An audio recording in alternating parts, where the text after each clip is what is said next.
Today's story didn't just trend, it detonated. It hijacked the entire build-up to the Australian Open and stunned not only the sports world, but just about everyone watching from the sidelines. For a moment, rankings didn't matter. Seeds didn't matter. Aces, double faults, break points? Forget them. What we're about to unpack stretches far beyond the chalk lines of a tennis court. It feels bigger than the game itself. At the center of it all is a chilling discovery made at one of the most elite training facilities on the planet. And wrapped around that discovery is a decision, a life-altering call, made by one of the sport's brightest young stars. A player admired for his talent, his composure, his promise. A choice that could reshape his future and define how his career is remembered. Then came the statement, not a polished PR response, not a safe, rehearsed line. A raw, unapologetic declaration, intense, confrontational, and strikingly honest. It split the internet straight down the middle. Timelines exploded. Comment sections turned into battlegrounds. People weren't just debating, they were furious, emotional, completely locked in. Because the story of Alexander Eala and the baby found abandoned at that training complex isn't just another headline. It's a whirlwind of controversy, shock, and deeply human emotion. In many ways, it may be one of the most polarizing off-court sagas professional tennis has ever seen. So settle in, grab a coffee, take a breath. We're going to peel this back slowly, layer by layer, until the full picture comes into focus. Picture the scene. Blazing Australian summer heat presses down on the pristine hardcourts of one of the country's most prestigious training centers.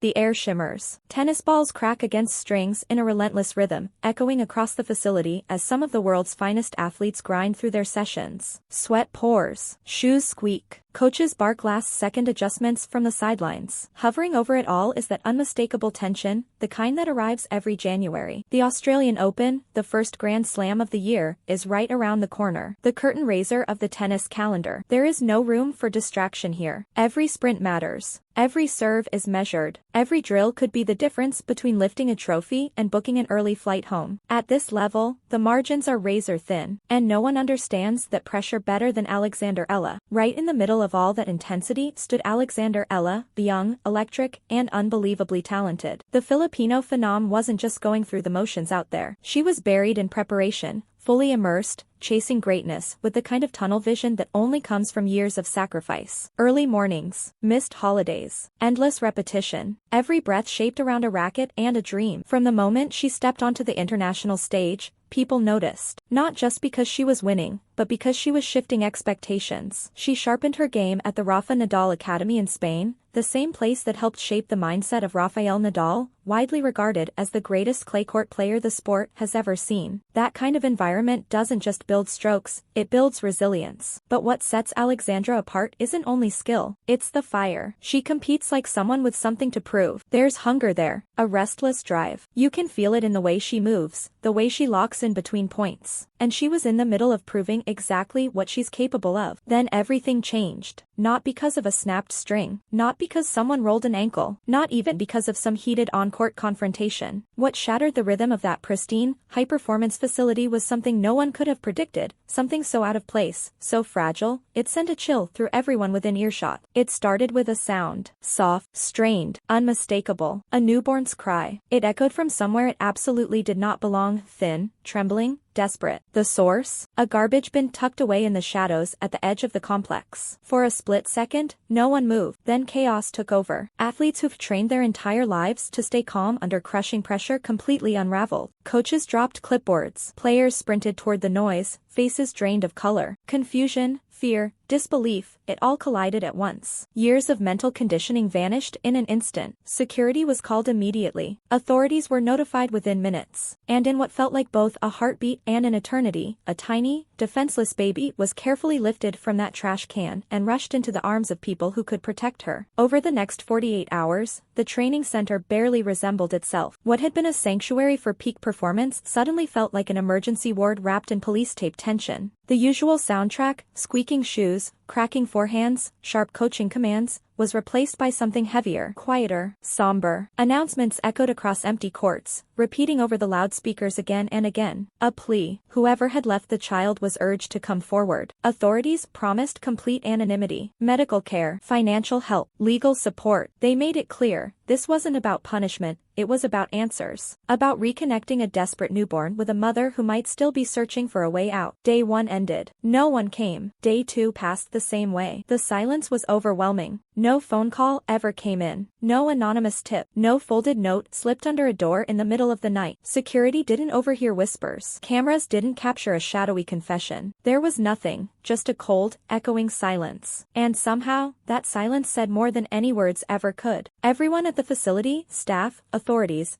players, kept replaying the same impossible question in their minds. How does someone walk into a high-security, elite training complex, avoid every camera, every checkpoint, every set of eyes, and leave behind a living, breathing child in a trash bin? That mystery would become one of the most disturbing threads in this entire story. Eventually, the tennis world did what it always does. It tried to move on. Practices resumed. Sponsor appearances were honored. Players refocused on ranking points, draws, and the relentless chase for trophies. The machine kept running, but Alexandra Eala couldn't just reset. People close to the young Filipino star, friends and members of her inner circle who spoke privately, described someone deeply shaken, not distracted, not temporarily upset, changed. She struggled to sleep. Food lost its taste. Training sessions became something else entirely. There were moments when she'd sit alone on the practice court, racket resting loosely in her hands, eyes fixed somewhere far beyond the baseline. Balls would bounce past her. Coaches would call her name, and she barely seemed to hear it. When she closed her eyes, she didn't see championship points or center court celebrations. She didn't picture lifting a Grand Slam trophy. She saw that garbage bin. She saw the baby's face. More specifically, she saw the confusion in that child's eyes, the silent, wordless fear of a brand new life that had already been discarded, abandoned before it even had a chance to understand the world it had entered. For someone whose entire existence had been carefully structured around one goal, becoming one of the best tennis players on the planet,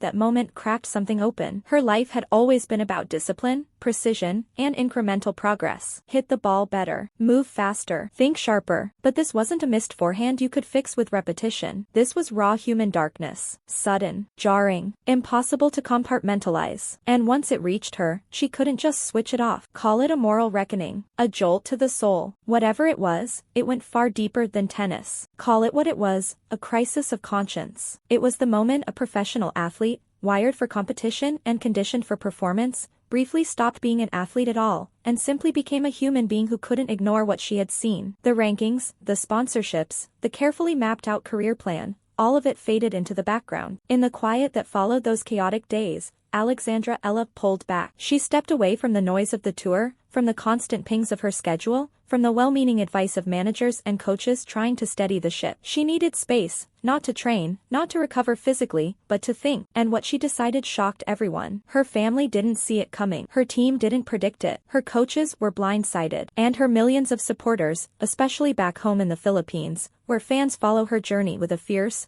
almost protective pride, were completely stunned. For many, she isn't just a tennis player. She represents possibility. A small nation rallying behind one of its own, daring to break through on the global stage. Then Alexandra went public. She announced that she was initiating urgent legal steps to adopt the abandoned baby. Let that sit with you for a second. A woman in her early 20s. A rising star. An athlete approaching what should be the most explosive, career-defining stretch of her prime. Someone with the talent and trajectory to compete at the highest level of the sport for the next decade. And she voluntarily chose to take on something enormous. Something that could disrupt training cycles, complicate travel, alter sponsorship dynamics, and reshape her entire professional path. She chose to become a single mother to a child she found abandoned in a garbage bin. When that news broke, social media didn't simply react, it detonated. Facebook lit up. Instagram feeds flooded. Twitter, or X, turned into a non-stop debate stage. TikTok creators posted breakdowns within minutes. Her name surged into trending sections across multiple countries almost instantly. But here's where the story shifted. Up until that point, it felt like a powerful, emotional headline, a young athlete stepping up in an extraordinary way. Inspiring, unexpected, deeply human. Then something changed, because it wasn't just the adoption that set the internet on fire. That was only the spark. It wasn't just the adoption that shook people. It was what she said next. Alexandra didn't release a polished statement drafted by a crisis team. There were no carefully arranged paragraphs, no softened phrasing, no gentle, diplomatic tone designed to offend absolutely no one. Instead, she posted something raw, direct, sharp, unfiltered. Only evil people would abandon their own child. That was it. 6 words. 7, depending on how you count them. And they landed like an explosion. Within minutes, the internet split wide open. The reaction wasn't mild or measured. It was fierce, almost ideological. One side rallied behind her with the intensity of a movement. To them, Alexandra wasn't reckless. She was righteous. They called her brave. They called her fearless. Some even called her a modern-day saint. In their eyes, she had stepped in where others had failed. A protector, a guardian, the one person who refused to look away when a helpless newborn needed saving. They applauded her refusal to dress up an ugly truth in comfortable language. To them, throwing a newborn into a trash bin wasn't complicated. It wasn't nuanced. It was evil, full stop. Her supporters flooded every platform. Comment sections burned with praise. Quote posts multiplied by the second. Video reactions, stitched responses, emotional tributes. The wave of support was so intense it almost felt physical, like heat radiating through a screen. Clips of her past interviews began circulating again. Smiling on court, speaking with humility about tough matches and brutal heat in Melbourne. Expressing gratitude for opportunities. Fans contrasted that composed, soft-spoken competitor with the fire in her recent words, and they loved her even more for it. To them, this wasn't a PR misstep. It was authenticity.